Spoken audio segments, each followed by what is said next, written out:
Boa noite, meu povo. Deus abençoe mais uma vez. Tamo junto para mais uma live. Gratidão por vocês estarem aqui. Obrigado de verdade. Que Deus nos abençoe, nos guarde. E vamos juntos mais uma vez escrever essa história. Bora lá. Deus abençoe a todos. Deus abençoe. A quem está entrando, Nuno, um grande abraço, amigo. Que Deus abençoe. Deixa eu chamar o Edu.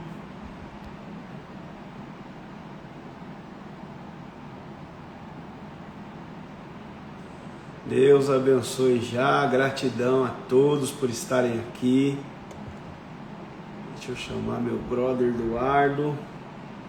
Gratidão de verdade a cada um dos irmãos.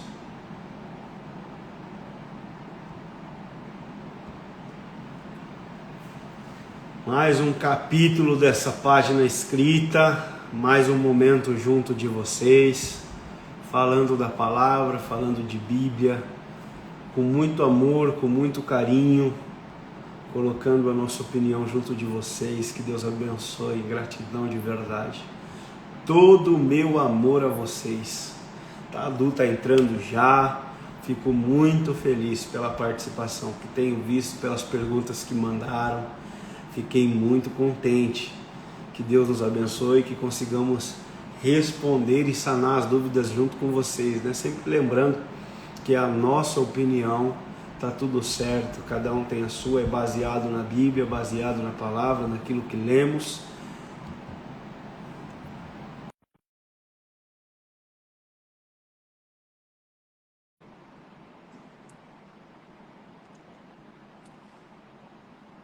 E gratidão, de verdade, gratidão. Edu, E aí, mano? Deus abençoe, brother. Amém. Pra mim ficou escura a tua tela aqui, não tô te vendo. Por que será? Deixa eu ver aqui.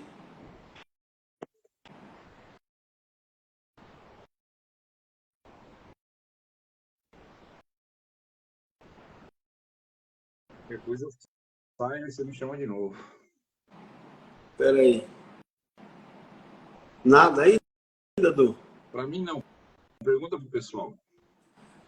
Mas vocês estão conseguindo ver a minha tela normalmente? Estou aparecendo para vocês aí, tá tudo em ordem.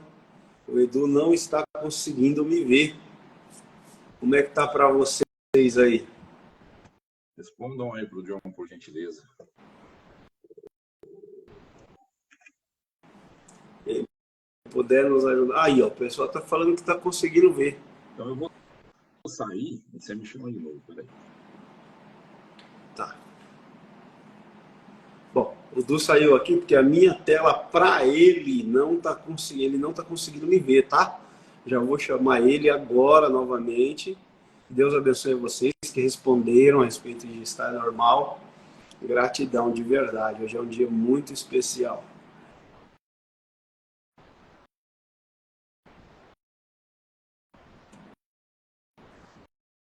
Que eu tenho visto de Deus operar através dessa live. Amém, primo. Que Deus abençoe por estar aqui.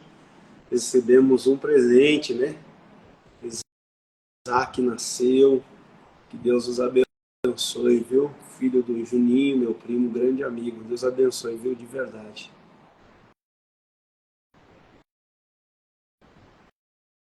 O Edu tá entrando aqui.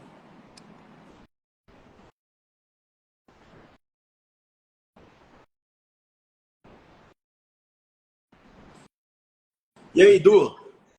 Ficou no mesmo, vamos embora. Deixa eu ver. Deve ser algum programa comigo aqui. Não consigo ver a tua tela.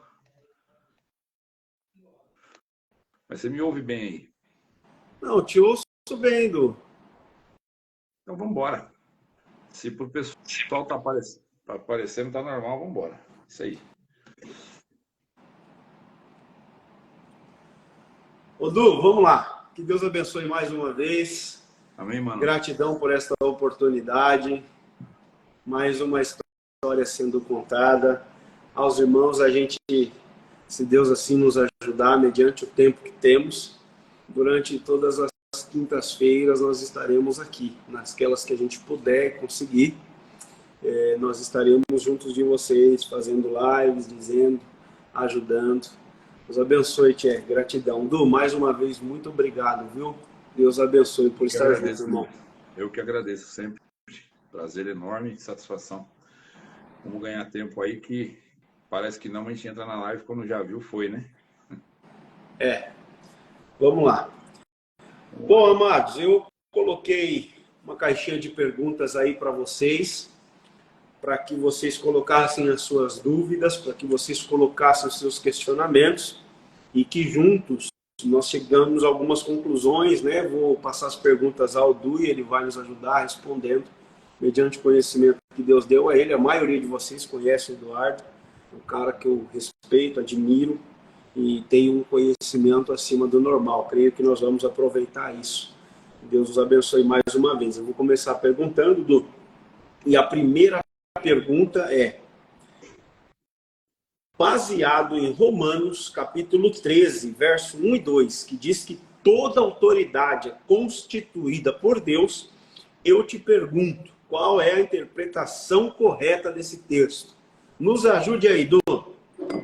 Bom, ainda que esse assunto tem um viés político, né, por assim dizer, ele é muito utilizado no viés político, não é nesse pormenor que eu quero entrar, mas eu quero deixar claro que, de fato, nós teríamos que olhar para aquilo que é posição e aquilo que é autoridade.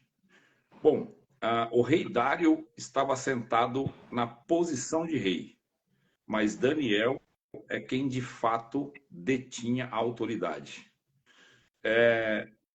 Moisés, ele estava diante da posição do faraó. Faraó estava na posição de dominador, ele tinha a última palavra, por assim dizer. Porém, essa posição que ele ocupava não era de autoridade, a autoridade estava com Moisés. Então, nós temos uma visão equivocada de que a autoridade é aquele lugar ocupado. Jesus, quando estava sendo julgado, ele deixou muito claro que aquilo só estava sendo feito porque o pai dele estava permitindo.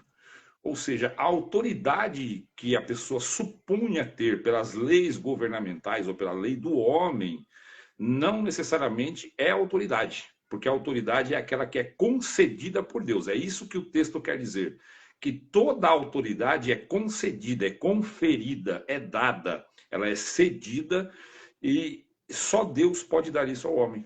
Então, não é a posição ocupada, e sim a autoridade conferida.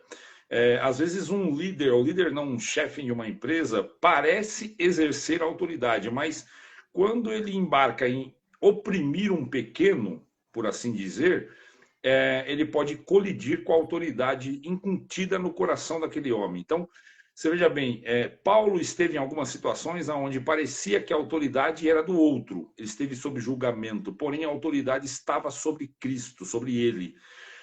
O próprio Estevão parece que sofreu pela autoridade dos fariseus, mas era sobre ele que estava a autoridade. Se de fato Deus quisesse reverter aquilo, era revertido. Então, a autoridade é o que o texto de fato está defendendo. Ela é concedida, ela é dada por Deus.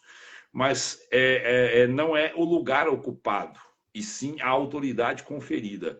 Eu acho que já deu para entender mais ou menos o que eu queria dizer aí. Ficou claro ou não, John? Ficou bem claro, Edu, ficou bem claro. Então, quer dizer que a autoridade, ela está acima. A autoridade é aquilo que Deus confere ao homem de verdade. E às vezes esse homem que tem autoridade não ocupa a posição. E a posição tem uma aparência de autoridade. Porém, a autoridade nem sempre está com ela. Esse que é o ponto que eu gostaria de deixar claro aqui. Perfeito. Eu acho que ficou bem claro para todos. Joel, um grande abraço, amigo. Matheus, tamo junto, viu? Tchê, Deus abençoe vocês aí. E quem puder, né, John, mandar um aviãozinho para os amigos aí, porque ver se chega mais gente com a gente. Com toda certeza. Eu creio que são ensinamentos válidos, que Deus abençoe a todos. É muito forte aquilo que nós vivemos, aquilo que Deus faz por nós. Manda aviãozinho, traga as pessoas e vamos viver juntos. Du, outra pergunta, e essa, na minha concepção, bastante forte. Por que você acha que Deus livra algumas pessoas da morte, mas outras não? Você acredita que existem livramentos ou é só o acaso? A pessoa vive ou morre por sorte ou azar? E qual a relação disso com o livre-arbítrio? O que é que você entende aí, meu irmão? São várias perguntas, né? São várias perguntas tão Você quer correlacionadas, mas começar a são várias dividir aí, perguntas. Du? Vai a primeira. Tá. Por que Deus livra algumas pessoas da morte, mas outras não? Show, perfeito. Bom, primeiro que todo o milagre que Deus faz, ele não é que ele é incompleto daquilo que Deus tinha para oferecer, mas ele é incompleto no todo da existência humana. Porque onde eu quero chegar com essa afirmação, antes que alguém me chama de doido, se Deus cura alguém de uma enfermidade, essa pessoa volta a morrer. Concorda? Ele ressuscitou Lázaro, mas Lázaro está morto. O que eu quero dizer é que esses milagres, eles não têm a finalidade, primeiro ponto, tá? Não têm a finalidade de corrigir algo aqui nessa terra. Não quer tornar perfeita a nossa habitação aqui. Outro ponto que a gente tem que ter de consciência é que a pessoa que vive isso, ela está enquadrada na fé. A fé que me visita não é a mesma que te visita. É a fé que visita você, não é a fé que visita os demais. Porém, a fé é um ingrediente que é o firme fundamento das coisas que se espera e a prova daquilo que você não vê. Agora, John, pega a visão. Primeiro, que é o firme fundamento, a correlação que João, perdão, que o autor de Hebreus quis fazer aqui, ele estava usando sobre o alicerce de uma edificação. Então, firme fundamento. Está dizendo o seguinte, cara, isso é o que vai sustentar todo aquilo que eu vou crer. Então, a fé, ela sustenta a esperança, a certeza, ela valida com assertividade. Só que ela é tão completa que ela é a prova das coisas que você não vê. Ela é a prova. E prova, John, como que você tem a prova de um crime? Você tem que ter algo de fato que prove que aquilo aconteceu, né? Uma prova circunstancial, uma circunstância de fato que aquilo é verdade. Então, a fé provê isso no coração do homem. Então, alguns desfrutam desta fé e alcançam milagres. Bom, mas aí estamos falando de fé, beleza? Então, só isso já separa um grupo do outro. Só isso já separa um grupo do outro. Agora, o outro ponto é a questão do planejamento de Deus, e eu não estou falando isso como a predestinação sobre todos os dias, sobre toda a agenda, sobre todo evento da vida humana estar escrito pela vontade de Deus. Nós sabemos que Deus tem ciência, tem presciência de tudo que vai acontecer. Porém, vamos lá para Tiago e Pedro. Tiago e Pedro desfrutavam da mesma fé, do mesmo exercício ministerial, da mesma certeza em Cristo, e estava na mesma missão. Só que Tiago, ele foi exposto à morte, virou um espetáculo. Já Pedro, Deus enviou o anjo e o libertou da prisão. Qual a diferença entre Pedro e Tiago com relação ao amor de Deus? Nenhuma. Porque, primeiro, o amor de Deus não é expressado através dos milagres, e sim através do favor de Cristo. Então, todos recebemos o amor de forma uniforme, homogênea. Porém, relacionamento é outra questão. Agora, veja bem, Deus sempre faz alguns milagres, John, para lembrar-nos que Ele está, que Ele é, que esses fatos colaboram para quando a fé for falha, para quando eu falhar na certeza de que Cristo volta, de que o Espírito Santo está, de que a promessa de Deus é viva. E quando eu falo promessa de Deus, não estou falando sobre te colocar entre os grandes e te fazer brilhar e colocar você sobre cabeça e não cauda, sobre virar teu cativeiro, não está relacionado a isso, sim com a promessa da volta de Cristo. Esta é a promessa que a palavra comunica. As demais coisas não estão ligadas a isso. Nós sabemos que Deus tem poder em atuar em qualquer esfera. E Ele querendo operar, não tem nada que impede. Certo? Agora, para um, Deus livra da morte, o outro não livra da morte, mas até o livrado da morte, ele vai morrer um dia, é isso que estou querendo dizer, não vai mudar de fato, e isso não é de fato perpétuo. Paulo foi livre diversas vezes da morte, até que não foi mais. E o que mudou na vida de Paulo? Encerrou a carreira, ele mesmo previu isso e deixa escrito, que ele já estava encerrando a carreira dele, guardou a fé, enfim. O que eu quero dizer é, primeiro ponto, fé. Segundo ponto, é que Deus sempre faz coisas para que nós lembremos que Ele existe, que Ele é absoluto e que tem poder sobre todas as coisas.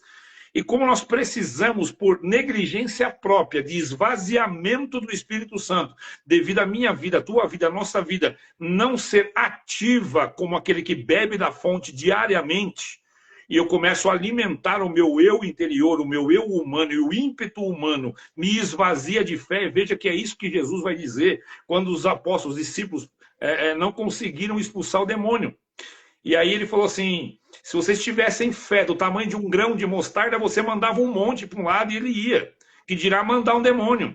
Mas nem isso vocês têm. E quando fala do grão de mostarda, John, não está relacionado ao tamanho, tá? Está relacionado à intensidade, à densidade da matéria. Pega um grão de mostarda e tenta quebrar ele para você ver a densidade disso. Não é sobre tamanho, é sobre densidade, sobre certeza. Né? Às vezes a pessoa acha que é o tamanho, ou se eu tiver uma fé pequenininha, não. É densidade. Se ela for frágil e pequena, ela não vai movimentar nenhum grão de areia. Então preciso de uma fé densa, densa de verdade. Voltando ao tema, outro ponto é o plano de Deus. Eu tenho ainda mais missão a fazer, a continuar a andar, continuar a seguir e levar o evangelho para mais pessoas, porque eu tenho um prazo que o Senhor me concede se eu viver de uma maneira correta, organizada, se eu cuidar do meu corpo. Então eu vou viver por um tempo. Ele me concede essa graça. Agora, se eu negligencio, morro antes, tudo certo, não é sobre isso. O ponto-chave é, para uns Deus faz e para outros Deus faz, não está relacionado ao amor, mas pode estar relacionado à fé. Isso sim, porque a fé, ela busca essa certeza, ela vive essa experiência, porque ela é a prova das coisas que não vê, o firme fundamento daquilo que você espera. E para outros, é unicamente a vontade de Deus. Veja Pedro e João, Pedro e Tiago. Pedro tinha que continuar, ele tinha mais uma missão a seguir. Agora, para Tiago, não. O amor de Deus não é medido, não é pesado por essas ações. Então, tem pessoas entrando em confusão, dizendo, poxa, um senhor de idade, Deus curou ele do câncer, mas uma criança que acabou de nascer foi embora, morreu com aquela enfermidade. Que Deus é esse? É um Deus que não tem compromisso com nada que nós esperamos dele. Porque ele não prometeu curar todas as enfermidades, nem enxugar todas as lágrimas. Ah, mas está escrito que ele enxugará toda a lágrima, sim, lá, quando tudo isso encerrar. Aqui Jesus disse, na verdade vós chorareis, enquanto o mundo se alegrará. Então ele não estabeleceu um contrato comigo, com você ou com ninguém, que ele vai ter que fazer milagre porque você é crente, porque você congrega, porque você dá oferta, porque você atende o pobre, a viúva, você ora de manhã, de tarde, de noite, você não come isso, não bebe aquilo, anda de terninho, não põe bermuda, não rapa a perna, não sei o que é que você faz, que você acha que isso Deus fica te devendo alguma coisa. Deus não nos deve nada, nem explicação ele deve.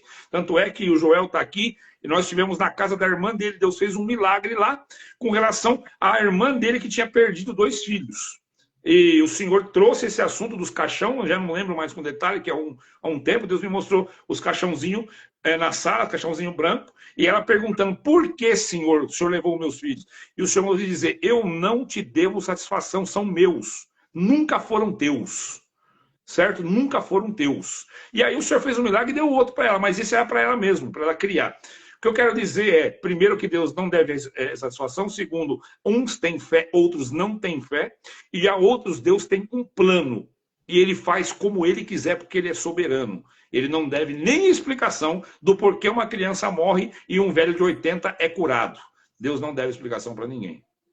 Perfeito, e partindo do princípio que Deus não deve a explicação, você acredita que existe livramento ou é só acaso? Não, é livramento. Eu acredito Piamente no livramento. O próprio Pedro é o fato bíblico de que Deus enviou um anjo para livrar ele. É fato, entende? E Pedro merecia aquela ação? Não, mas a missão de Pedro merecia. Entende? Porque se eu falar que Pedro merecia porque ele era bonzinho, porque ele é muito crente, porque ele era isso ou aquilo, então Tiago não era nada disso porque ele não recebeu.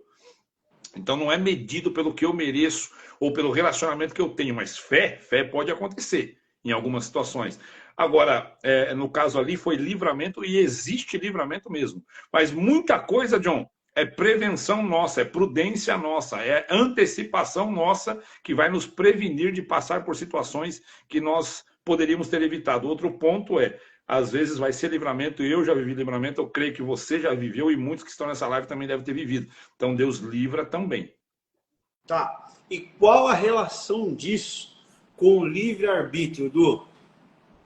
Bom, eu acho que não tem relação disso com o livre-arbítrio. Questão de livramento, eu acredito que não tem relação, porque livre-arbítrio depende do que eu escolho, das oportunidades que eu tenho, e eu tomo decisão a partir de um critério meu, independente de ser bom ou ruim, eu uso os meus critérios para tomar uma decisão.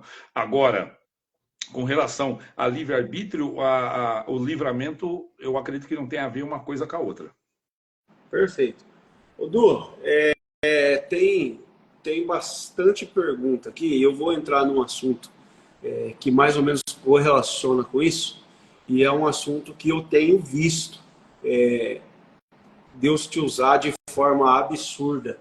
Tem uma pergunta aqui que eu acho muito importante. Deus pode unir uma pessoa de acordo a você, caso você não consiga encontrar uma pessoa ideal? Como eu tenho visto Deus se usar muito de você a respeito disso, principalmente nesse assunto, se puder responder e nos ajudar com isso. John, em nenhum lugar das Escrituras, nós, todos cristãos, nós não podemos fazer afirmações, né, que a Bíblia não faça, defender coisas que ela não defende. E a Bíblia deixa muito claro que a escolha, ela depende de nós e não de Deus. A única regra que Deus não impõe, mas nos avisa, porque quem vai pagar o preço de não obedecer somos nós mesmos, é que eu não case com alguém de julgo desigual. Julgo desigual com relação à fé.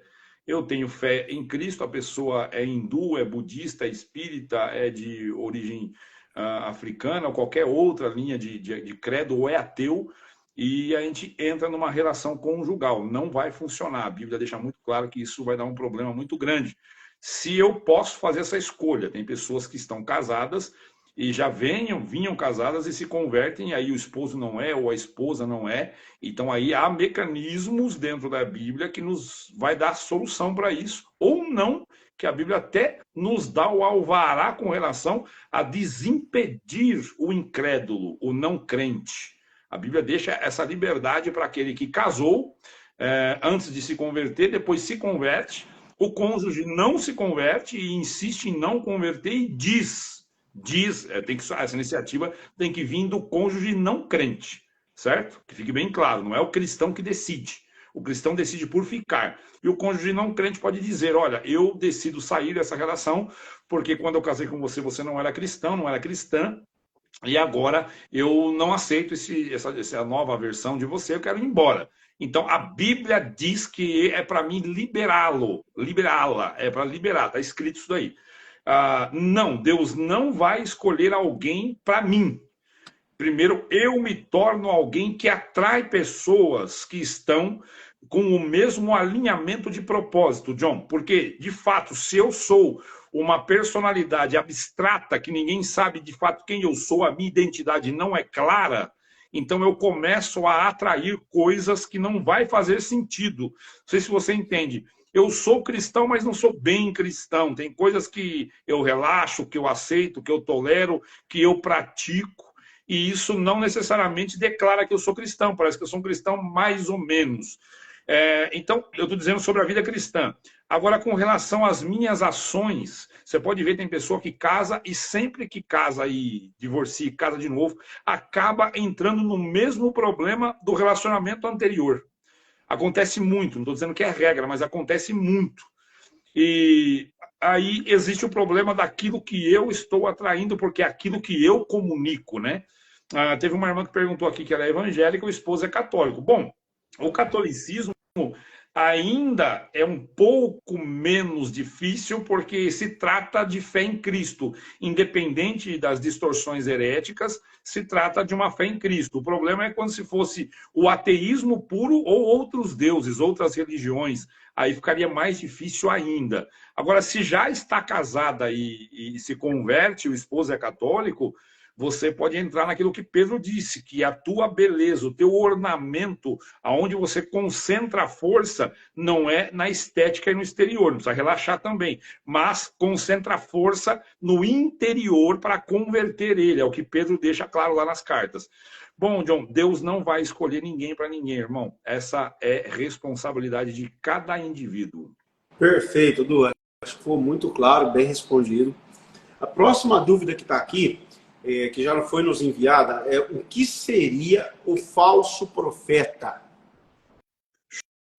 Show de bola, John. Vamos lá. Eu não estou te vendo aí, mas...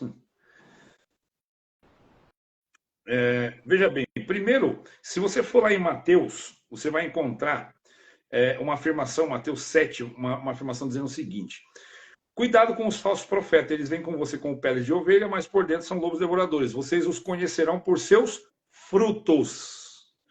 Vocês o conhecerão pelos seus frutos. Qual é a forma de identificar o falso profeta? Pelo fruto. Acontece, John, que a grande problemática desse tema é que as pessoas tentam conhecer o profeta pelo dom, pela manifestação do dom. E aí é onde começa o grande problema, porque o dom, de fato, ele vai aparecer, né? Vamos lá.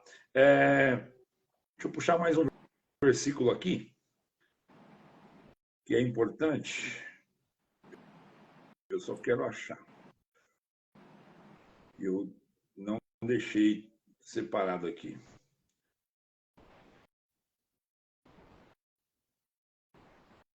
O falso profeta, eles vão... Olha lá. O falso profeta, ele vai produzir sinais, maravilhas e milagres. O falso profeta que nós temos na Bíblia é um camarada que ele profetizava. O poder de profecia, o dom era tão validado que reis procuravam ele, pagavam em espécie, em dinheiro, para que ele profetizava. Tamanha era a assertividade da profecia que ele tinha. Ele se relacionava com aquilo que era espiritual, ele via a visão daquilo que era secreto, ele via anjo, ele chegou a falar até com o animal, ou pelo menos ouviu o animal, certo? E no final de tudo, John, ele até profetizou a vinda de Cristo. Alguns irmãos, e assim, alguma linha teológica, faz até uma defesa de que todo falso profeta é aquele que desvia do alvo. O alvo da profecia é Cristo. Então, se o assunto profetizado não é cristocêntrico, já categoriza aquele que está profetizando ou ensinando como falso mestre ou falso profeta. Acontece que, entrando no assunto desse profeta que profetizou até a vinda de Cristo, fica mais difícil ainda de entender, porque o que ele fazia era pregar assertivo e ainda ele dizia, profetizava a vinda de Cristo.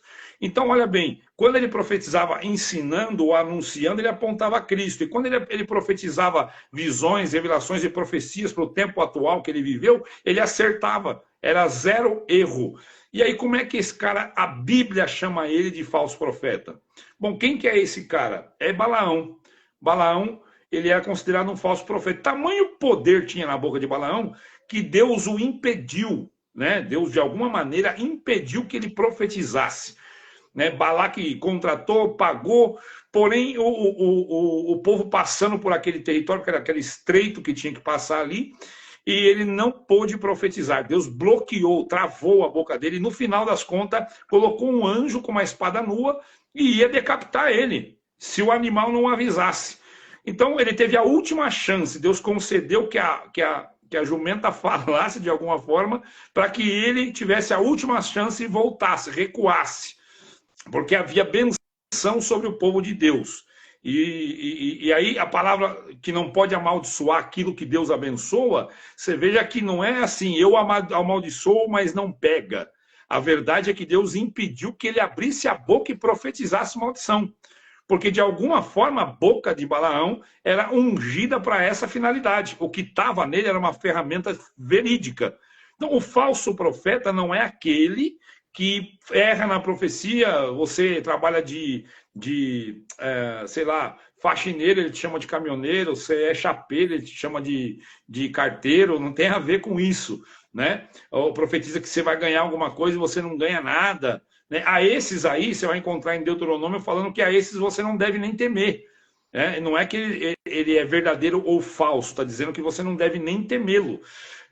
Então, o falso profeta é aquele que negocia, que abre portas com aquilo que Deus o deu. O dom de Deus é como o rio não bebe a própria água, a árvore não come o próprio fruto, o sol não aquece a si mesmo, a lareira dentro de uma sala fria, ela não é acesa para aquecer ela mesma, sim para aquecer quem está ali. O dom é uma ferramenta para servir outros e não servir quem possui, quem porta.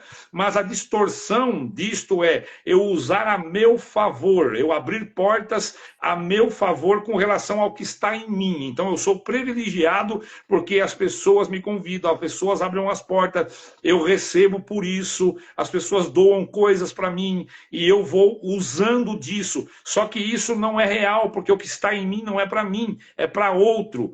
É aí que mora o erro. O falso profeta é aquele que vende o que está nele, comercializa o que está nele. Deus expressa o sentimento que ele tem com relação a isso lá em Gease e Eliseu, né? Quando Gease negocia pelo dom, nem que estava nele, mas que estava em Eliseu. Aí você vê que Deus cobre ele de lepra, de cima a embaixo. Esse é o sentimento que Deus tem, daquele que usurpa, de alguma forma, aquilo que Deus deu e a pessoa quer tirar vantagem disso. Então, o falso profeta, ele realiza, é o que está escrito aqui, ele profetiza, faz sinais, maravilhas, prodígios, ou seja, o que está nele de fato impressiona. Mas o que Deus está dizendo que o torna falso é como ele lida com isso. O caráter dele é em benefício próprio, sendo que o chamado e o propósito para ser profeta é em benefício dos outros. Foi chamado para servir e não ser servido. Então, quando o profeta se serve do que tem, de alguma forma ele extrai benesses para ele, daquilo que ele possui, e que Deus colocou nele para os outros, ele se torna um falso profeta. E o falso profeta é totalmente condenado. É isso, mano. Perfeito, eu acho que ficou bastante claro. Odu, eu sei que nós temos pouco tempo, mas uma pergunta que chega sempre, se você conseguir resumir alguma coisa. Explique, por favor, a diferença de predestinação e livre-arbítrio. Predestinação e livre-arbítrio. Bom, predestinação, o entendimento é de que Deus antecipadamente elege um grupo de pessoas e que, segundo a sua vontade, essas pessoas serão salvas independente do que acontecer. E que, por estarem salvos, eles são diferentes dos outros e eles manifestam coisas, por assim dizer, assertivas, porque ele é um salvo. Então, a defesa daquele predestinado é que Deus o escolheu antes, e tem alguns versículos que, de verdade, faz sentido para defender essa teoria. Então, as pessoas que vão ouvir aqui, que são calvinistas, vão ficar muito bravos. Não, está tudo na Bíblia, é 100% defensável. E, na verdade, não é por um único item, né, que é muito forte. Se Deus escolheu um para ser salvo, logo ele excluiu o outro. E em Deus não há acepção de pessoas. E se ele excluiu o outro, o excluído não tem como dizer que ele próprio mereceu ser condenado, porque nem chance ele teve. Ele não teve nem a chance de escolher Cristo, renunciar a si mesmo e imitá-lo para ser salvo. A verdade é que Deus já antecipadamente escolheu, então, independente de quem eu evangelizo, para quem eu prego, quantas igrejas eu plantar, só vai ser salvo um grupo seleto que Deus escolheu antecipadamente, antes da fundação dos séculos, e outros predestinou para o destino da salvação. No demais, até quem for condenado, a culpa de certa forma é de Deus, porque se eu não sou um escolhido para ser salvo, um predestinado, e eu for condenado, aonde será a minha condenação? No meu pecado. Mas se eu sou condenado por escolha de Deus, logo, o culpado pela minha condenação é ele mesmo, não eu, bom, Deus decidiu se eu vou ser condenado ou vou ser salvo. Não, ele deu uma oportunidade universal. Veja bem, a salvação não é universal, mas a graça, de certa forma, ela é ofertada a todos, e Deus deixa claro que a vontade dele é que todo homem se salve. Todo homem se salva. Esta é a vontade de Deus. Então, se ele fosse usar a sua autoridade como os calvos acreditam, então a vontade declarada na Bíblia é que todo homem se salve. Então ele ia salvar todos, independente do que acontecesse, porque ele teria que ser soberano na sua vontade. E a verdade é que ele não deixa de ser soberano quando ele dá a liberdade de escolha para o homem. Cristo morreu por todos, mas nem todos serão salvos. Porque eu preciso renunciar a mim mesmo, negar a mim e carregar a cruz diariamente. Eu preciso entender a minha renúncia em Cristo, né? Então, a liberdade de escolha não dá a mim ou a qualquer outro a atribuição de um ato que me salva, porque eu não posso contribuir com a salvação, como alguns acusam, os que são arminianos, né, que acreditam no livre-arbítrio, que eu tenho, então, contribuído de alguma forma com a salvação. Não, de maneira alguma eu contribuo, mas eu recebo, eu aceito. E a Bíblia é muito clara em dizer que é por eu recusar a salvação que eu, de fato, perco a salvação, né? E uma das coisas que os calvinistas defendem é que ninguém pode perder aquilo que ele não conquistou, aquilo que ele não ganhou. A verdade é essa mesmo, eu não posso perder algo que eu não ganhei, tá certo? Acontece que Deus me deu esta escolha, para eu escolher seguir o Cristo ou eu escolher seguir ou não seguir Cristo, né? Tá chegando umas perguntas que tá me tirando até a concentração. Rapaz, o livre-arbítrio é a soberania de Deus dizendo para mim e para você: ame eu se você quiser. Ame eu se você quiser. Agora, a predestinação é: eu te obrigo a me amar. Então, a predestinação é uma ideia que obriga Deus a me amar, porque a graça é irresistível. Obriga Deus a me amar? Não, obriga eu a amar Deus, porque a graça é irresistível. No final, se você olhar como isso parece que Deus é alguém carente, uma criança mimada, que não aceita não como resposta, que se alguém disser que não o quer, ele vai lá e obriga você a querer.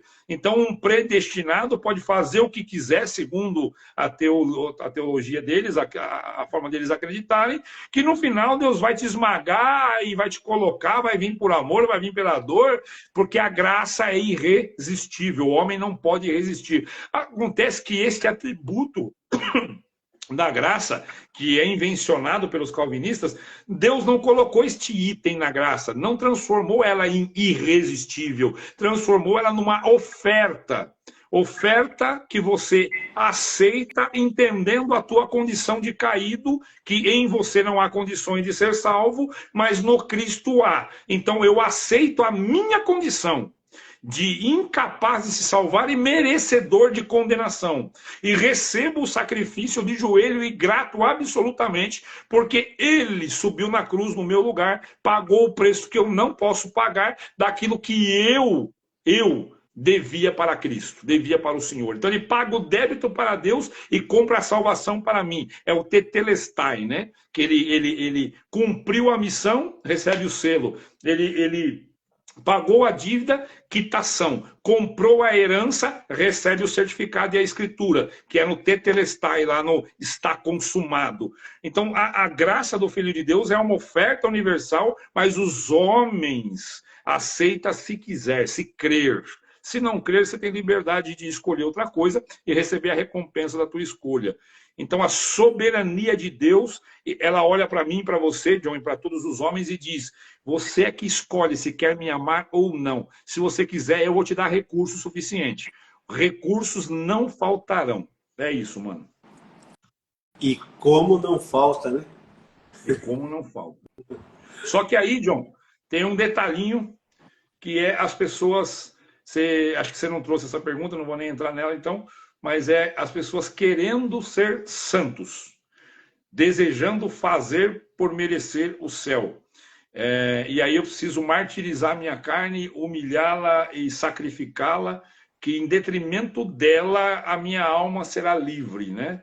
é um pensamento antigo que foi combatido lá na época de João, quando ele escreve a carta, ele alfineta a carta e o evangelho, ele alfineta, tanto é que ele fala sobre a corporabilidade de Cristo, que nela habita toda a plenitude de glória, né? Então, as pessoas ficam num viés que precisa esmagar a carne e não necessariamente é esse o mecanismo. O mecanismo é estar cheio do Espírito Santo, a essência dele em mim produz frutos, porque o galho de si mesmo pode tentar criar um monte de regra, até a automutilagem que acontecia nos meios católicos ou no início, que as pessoas se mutilavam, né, se chicoteavam para abater a carne e libertar o espírito. É uma vertente que nasce lá no gnosticismo, o dualismo, que nasce lá atrás na antiga Pérsia, no zoratorismo, lá, o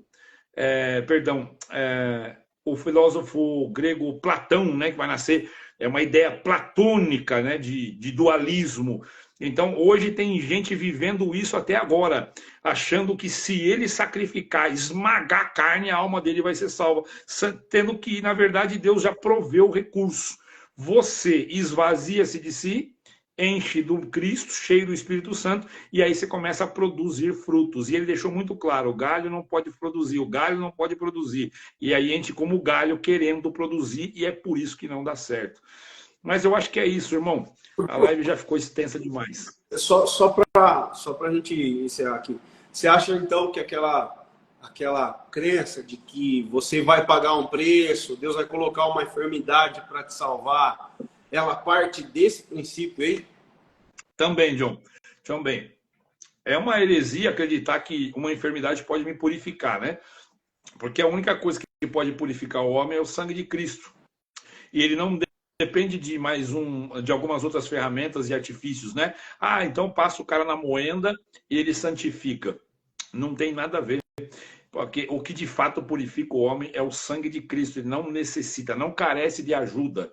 Unicamente é o sangue de Cristo. Mas aí, como nós não nos relacionamos de uma forma sábia, profunda, intrínseca com Cristo, a gente acha que precisa de outros recursos, de outras ferramentas, de outro conjunto de regras, né? E aí a gente entra nesse campo da dualidade, achando que uma coisa anula a outra. Então, se eu estiver quebrado numa cama doente, a minha alma ficou livre agora, porque antes eu não estava livre, mesmo crendo em Cristo, mas eu vivia como mundano. E agora, por que é que está dando certo? Eu estando numa cama, eu parei de pensar em pecado, parei de pensar em coisas erradas. Na verdade, a sua carne só está pensando em sobreviver. Né? Deixa eu ver aqui. Como se esvaziar de si mesmo, não sacrificando a carne? Aí é que está o grande problema. Não é esvaziar a si mesmo sacrificando a carne, é esvaziar a si mesmo se enchendo dele. Acontece que o foco está errado. Eu estou olhando para a forma de abater a carne e não estou olhando para a forma de me encher dele. E a verdade é que eu preciso me encher dele. Quanto mais dele, menos de mim. É aquilo que João vai dizer. Convém que ele cresça e eu diminua em todos os âmbitos e aspectos. Então, eu ir a Deus e continuar buscando, eu não preciso sacrificar a carne, né? Como dizer assim, não, eu vou fazer um sacrifício hoje para agradar a Deus. E o Senhor disse que não era por sacrifício, que ele não quer sacrifício, ele disse que era por obediência. Acontece que obediência, John, eu preciso estar com a mente de Cristo, que é o que Paulo falou. Obediência oferece, de fato, algo a Deus que ele gosta, que ele recebe como culto. O culto da obediência, tanto que Cristo é o filho da obediência. E o que é a submissão do Cristo? O que é eu, de fato, esmagar a carne? É o Getsemane, né? Que é a prensa do óleo, que é isso que significa Getsemane, prensa do óleo, é onde Cristo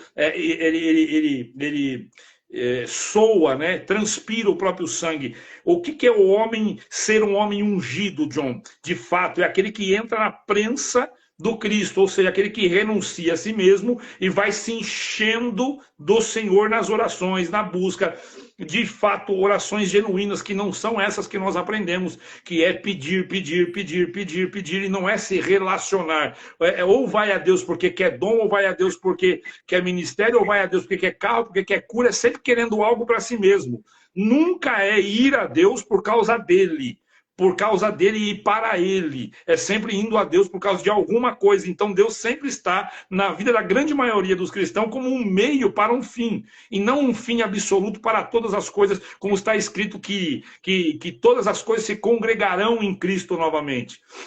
Então eu sou renascido, não sei, eu sou só renascido se de fato eu vivo em função dele e não em função de mim. Então, quando eu começo a buscar a Deus nas minhas orações, porque eu quero ele em mim, e eu não estou mais buscando coisas para mim através dele, é aí que a coisa começa a mudar, que eu entro na prensa de verdade. Então a unção é quando eu começo a transpirar Cristo, John.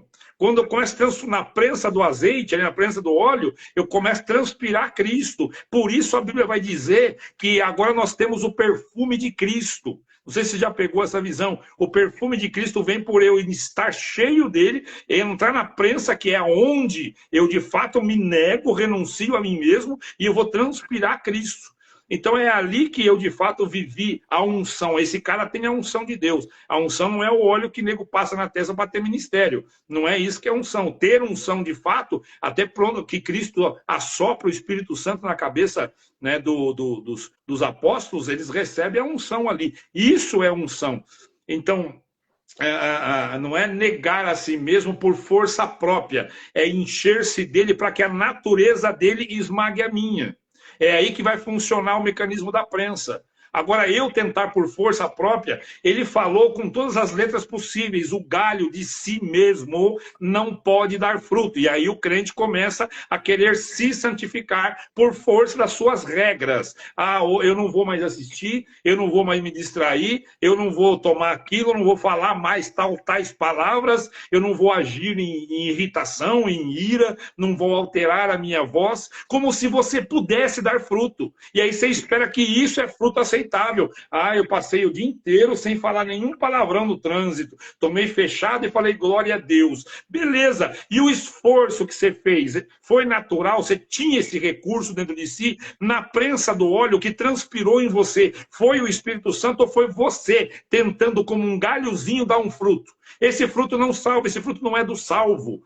E aí, como, John, nós não entendemos isso, nós tentamos fazer dar certo. E Jesus disse, o galho não pode dar, e o galho tentando dar. Então, o ponto-chave nevrálgico aqui é, eu preciso me encher dele nas orações de verdade. E não é pedindo coisas, é pedindo ele. Não é pedindo para ele mostrar para mim um sonho, é pedindo para ele mostrar quem ele é, para que ele se revele mais, para que eu enxergue ele melhor, porque tudo que eu, você, qualquer crente sabe e vê de Deus é porque ele se auto-revela. Então é buscar esse intento, esta coisa, para de verdade eu me transformar num outro ser. E não eu tentar fazer coisas, e aí entra nesse viés que você perguntou, se uma enfermidade, uma doença, pagar um preço.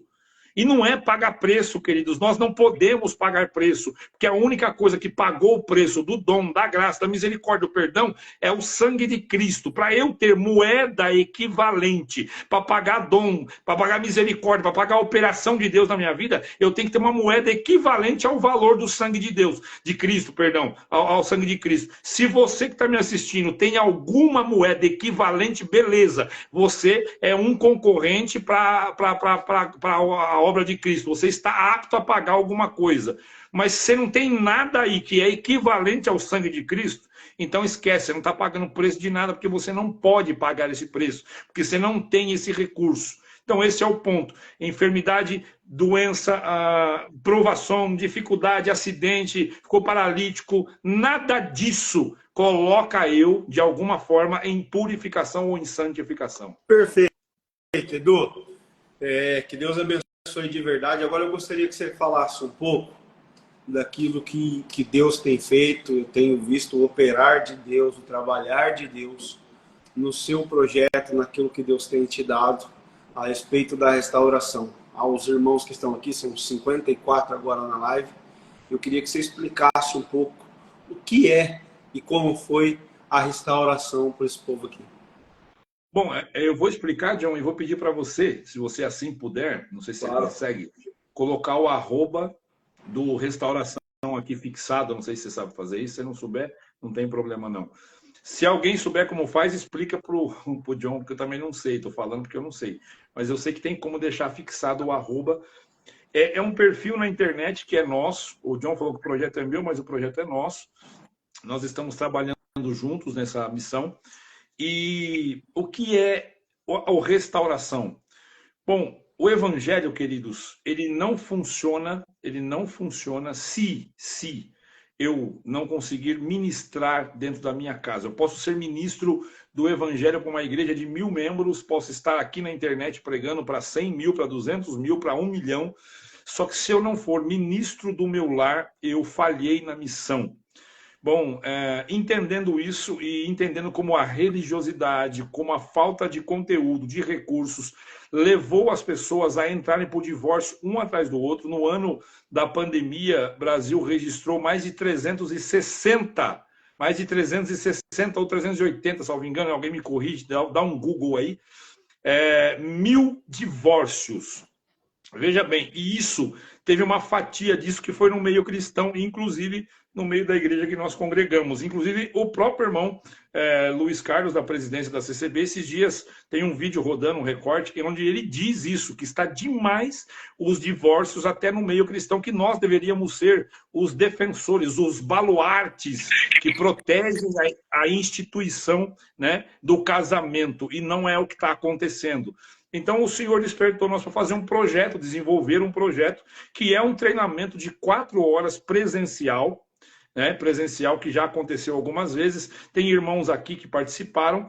E esse projeto é um treinamento que traz todo o ferramental bíblico, inteligência emocional, neurociência, e todas as dicas possíveis do que é casamento. Restauração é voltar ao estado original. Quem é o autor e o criador do casamento? É Deus.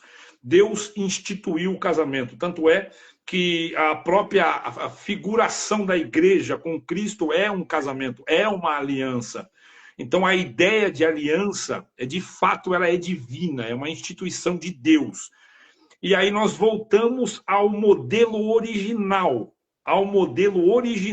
nesse treinamento do que Deus idealizou para ser um casamento. Então as pessoas que entram lá, elas aprendem vários tópicos e por último entendem a cola que une de fato o casamento. Então pessoas que participaram, mesmo aquelas mais resistentes, no final se choraram, abraçaram, se sentiram muito mais amados pelos seus cônjuges e amando os seus cônjuges.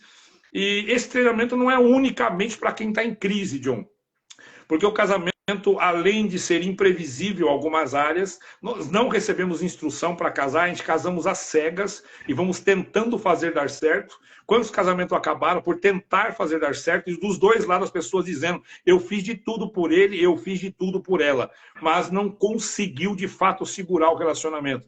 Então, a gente foi buscar. Eu li uma quantidade de livros muito grande, fizemos cursos, treinamentos e Bíblia, muita Bíblia, e chegamos a uma conclusão de um curso, um treinamento de 4 horas, que é impactante, transformador e que restaura. Então, mesmo você que não está em crise, esse treinamento é muito bom, porque, primeiro, nada é tão bom que não possa ser melhorado, e também as pessoas que participam, elas saem bem habilitadas a buscar casais em crise e auxiliá-los, trazê-los de volta para o âmbito da paz e se relacionarem com amor, porque recebem muita instrução, muita ferramenta, muita sabedoria, que não é minha, não é do John, é de Deus, que o Senhor nos abençoou, nos presenteou com esse recurso. Então eu quero que todo mundo, se vocês não conseguirem, olha, é @a-restauração. Seguem lá o perfil. Tem algumas pessoas que tomam conta, eu também participo. E a gente sempre solta a agenda por ali dos próximos eventos, né? E o próximo, com a ajuda de Deus, vai acontecer em Campinas. E outros mais a gente vai soltando aí.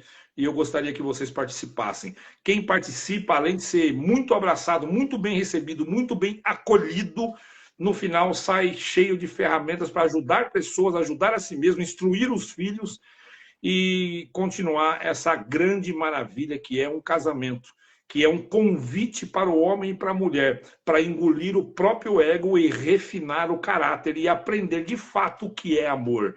E quando você aprende o que é amor e entende o que é perdão, você renasce uma nova criatura e restaura o teu casamento, tua identidade, os teus filhos, tua família, o teu meio cristão, teu meio onde você trabalha. Tudo isso muda dentro deste evento que Deus prepara de acontecer mensalmente por enquanto. Deus abençoe a todos por participar e eu agradeço. O Joel fixou aqui também, ó, a restauração.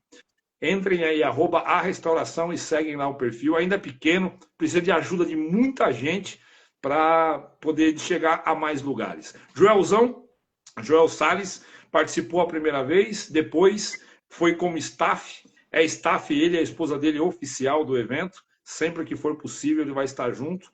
E o John também é um colaborador presente, muito forte, parceiro também no desenho do projeto, que Deus assim nos ajudou até agora. Deus abençoe. Joãozão, Deus abençoe muito. Amém. Né? Deus abençoe a todos. Eu vou falar uma coisa para vocês. Eu não vi nada igual. Nada. O que Deus está fazendo através de Eduardo, de coração. Participe. Se os irmãos tiverem interesse, tem muita gente de outros lugares aí. Depois pode nos procurar. A gente conversa, vê o que Deus pode preparar para nós, para estarmos juntos, para fazer na sua cidade também. Que Deus abençoe a todos, de coração, de verdade. Gratidão. Tenha uma grande noite, Edu. Deus abençoe, viu? De verdade. Mais uma vez, irmão. Deus. Saudações a todos aí. Um beijo no coração. Fique com Deus. Deus abençoe. Beijo no coração. Gratidão. Tamo junto sempre.